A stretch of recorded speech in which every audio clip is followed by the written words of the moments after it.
Hi everyone, আমি জয়। তো কেমন আছে সবাই? তো আজকে একটি ওয়াটারকালার ল্যান্ডস্কেপ ড্রয়িং করব। তো শুরুতেই আমি ল্যান্ডস্কেপটির আউটলাইন ড্রয়িং করে নিচ্ছি, যা যতটা রাফভাবে করা যায় আর কি। অতটা ডিটেলিংয়ের দরকার নেই, জাস্ট বোঝার জন্য।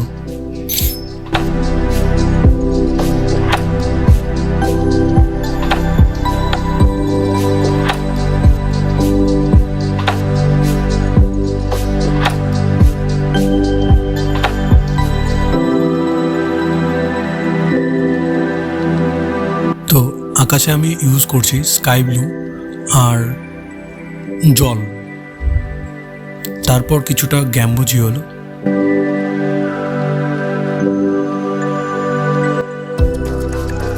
আমি যে প্রসেসটাতে ওয়াটার কালারটা করছি সেটা হলো ওয়েট টু ওয়েট, মানে ভেসে থাকা অবস্থায় একটা কালার উপরে আরেকটা কালার চাপানো।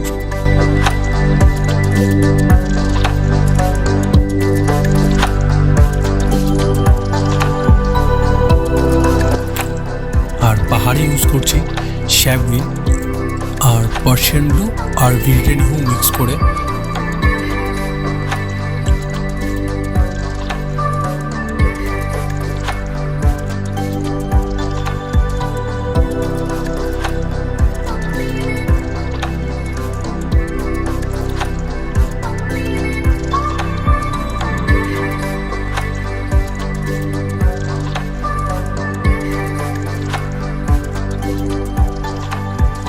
সামনে যে গাছগুলো হাইলাইট করার জন্য ইউজ করছি সেটাতে গ্যাম্বোজি হলো আর অল্প শ্যাপ গ্রিন মিক্স করে দিয়েছি, আর নিচে ব্রাউন সায়ানা আর শ্যাপ গ্রিন।